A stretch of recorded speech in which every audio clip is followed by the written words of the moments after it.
শুভ সকাল শুভ সকাল শুভ সকাল শুভ সকালের একটা সুন্দর ভিডিও নিয়ে তোমাদের সাথে চলে এলাম। তো ভিডিওটা আশা করছি ভালো লাগবে, কেউ স্কিপ করো না। ভিডিওটা দেখার জন্য সবার কাছে অনুরোধ রইল। আমি তনুশ্রী তোমাদের সাথে আবারও চলে এলাম একটা নতুন ভিডিও নিয়ে। দেখতেই পাচ্ছ প্রথমে কিন্তু সকালবেলা আলু সেদ্ধ ভাত বসিয়ে দিয়েছি। তার কারণ আমাদের বাড়িতে সকালবেলায় কিন্তু সবাই ভাত খায়, সেটা তোমরা জানো যারা আমার ভিডিও দেখো। বাইরের খাবার কেউ খায় না, সবাই কিন্তু কাজে সবাই কাজে ব্যস্ত, কিন্তু কাজের ফাঁকেও বাড়িতে এসেই ভাত খায়। তো যাই হোক, এই যে দেখো তারপরে চলে এসেছিলাম ছাদে। ছাদে এসে দেখি প্রচণ্ড রোদ উঠেছে,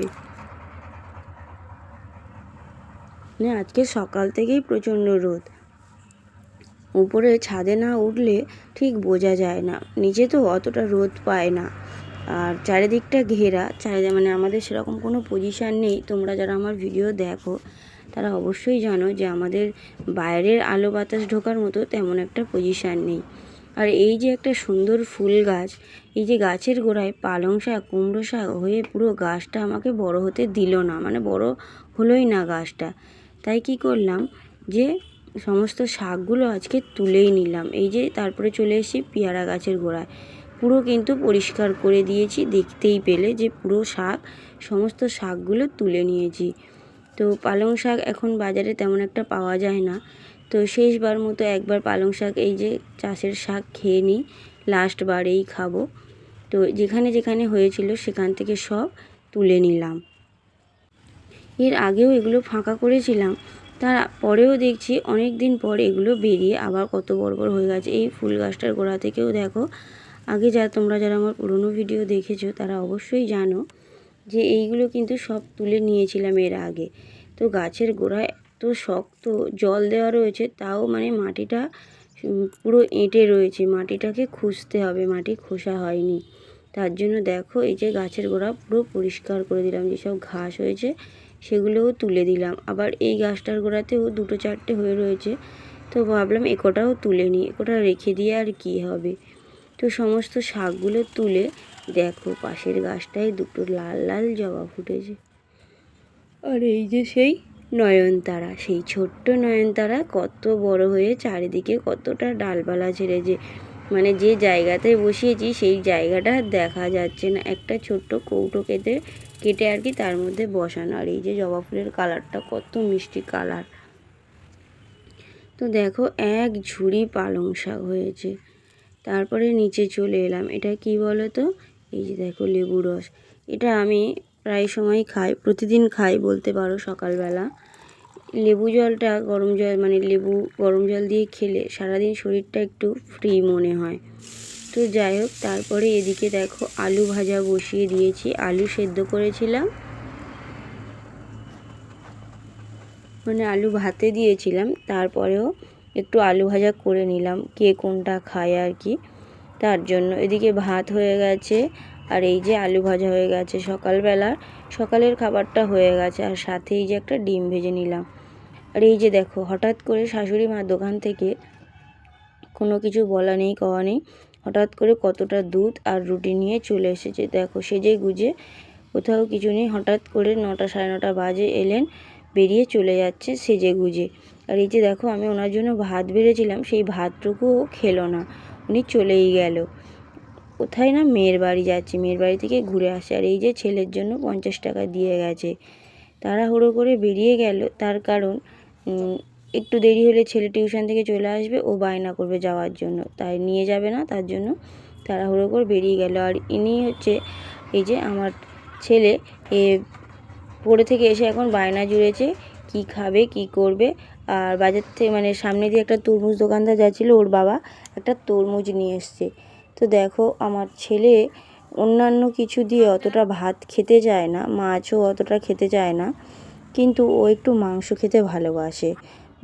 বেশি না, 2 পিস 1 পিস মাংস হলে আর একটু কষা কষা তেল তেল ঝোল বা ঝাল হলে ও সেইটা দিয়ে একটু বেশি খেতে পছন্দ করে। তারপরে এদিকে দেখো বর চলে এসছে, ও ভালো করে হাত পাত ঘষে ধুয়ে নিচ্ছে, কারণ যা নোংরার কাজ করে ভালো করে হাত না ধুলে খাওয়া যাবে না আর কি। তাই ওই যে ভালো করে হাত পা ধুয়ে নিয়ে তারপরে আমাদের খাওয়া দাওয়া শেষ করে নিয়ে এই যে আমি গেছিলাম একটু বাজারে।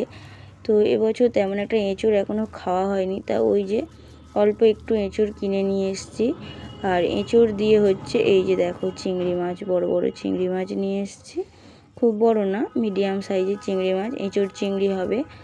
আর এই যে এখানে দেখো, এখানে আছে চুনো মাছ। এই চুনো মাছটা সবাই পছন্দ করে, বেশিরভাগ বাড়িতেই চুনো মাছটা হয়।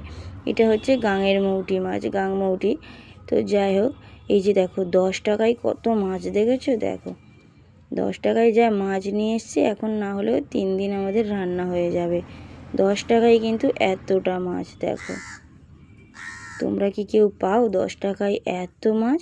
আর এই 10 টাকার মাছ কাটতে গিয়ে আমার 12টা তো বেজেই যাবে। দেখো কতটা মাছ, মাছ কটা কাটতে গিয়ে 12টা বেজে যাচ্ছে, শুধু আমার না, ঘড়ির কাঁটারও 12টা বেজে যাচ্ছে। দেখো সবে এখনও মাছ কাটা শেষ হয়নি, অনেকক্ষণ লেগে গেছে এই মাছগুলো ভালো করে বাছতে, পরিষ্কার করতে, কারণ এর মধ্যে ছোট ছোট কাঁকড়া থাকে, আর আমাদের হচ্ছে কাঁকড়া খাওয়া বারণ, তার জন্য এগুলো ভালো করে বাছতে হয়। আর এই যে দেখো, এইগুলো একটা চাঁদা মাছ, মানে এর মধ্যে 2-3 রকম মাছ ছিল, তো আমি বেছে পরিষ্কার করে মৌটি মাছগুলো আলাদা করেছি আর চাঁদা মাছগুলোকে আলাদা করেছি।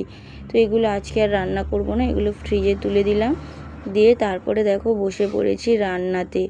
এঁচোড় চিংড়ি রান্নার জন্য এই যে এঁচোড়টা কেটে সিদ্ধ করে নিয়েছি, আর ওদিকে এই যে চিংড়ি মাছগুলো রাখা আছে, আর এই যে একটা মশলা পেস্ট করে নিয়েছি। আর এই যে দেখো রান্নাটা প্রায় বসিয়েই দিয়েছি, রান্নাটা এবার করতে হবে, কারণ অনেক বেলা হয়ে গেছে। তাই এঁচোড় চিংড়ি মানে রান্না করার জন্য আর কি, এঁচোড় আর চিংড়ি মাছ রান্না করার জন্য আলু ভেজে নিয়েছি, এঁচোড় সিদ্ধ করেছি, আর এই যে দেখো এখানে মশলাটা কষাচ্ছি খুব সুন্দর করে। আর এঁচোড় রান্নাতে একটু তেল বেশি না দিলে ঠিক যেন মনের মতো হয় না, তাই একটু তেল বেশি দিয়ে দেখো সব সব যখন এক জায়গায় করে কষানো হচ্ছে, কত সুন্দর একটা দেখতে লাগছে। আর এই যে দেখো তরকারির কালারটা, এটা কিন্তু কোনো গুঁড়ো লঙ্কার তরকারি না, এটা হচ্ছে কাঁচা লঙ্কার তরকারি। আর এই যে দেখো পালং শাক সিদ্ধ, আজকের রান্না হচ্ছে এঁচোড় চিংড়ি, আর এই যে পালং শাক সিদ্ধ, আর সকালের আলু ভাজা একটু রয়েছে, আর সাথে রয়েছে হচ্ছে ভাত। এই হচ্ছে আজকের আমার রান্না। আর এদিকে দেখো দুপুর পেরিয়ে পুরো বিকেল গড়িয়ে গেছে, আর আমাদের তখনও পর্যন্ত ভাত খাওয়া হয়নি, তখন প্রায় 4টের মতো বাজে। এই যে আমার বর এমন একটা কাজ নিয়েছে, আজকে ফেঁসে গেছে, কিন্তু কাজটা নিয়েছে যখন করতে তো হবে, তার জন্য এই কাজটা তখনও ও করছে, আমাদের খাওয়া দাওয়া কিছুই হয়নি। আর কি জানো তো, বাড়ির বউ মানে আমরা হঠাৎ করে কোথাও যেতে পারবো না, হঠাৎ করে যাওয়ার কথা হলে তখন শাশুড়ি মায়ের রাগ হবে। তো যাই হোক বন্ধুরা, ভিডিওটা আমি এখানেই শেষ করছি। সবাই সুস্থ থেকো, ভালো থেকো, আমার পাশে থেকো। ধন্যবাদ বন্ধুরা।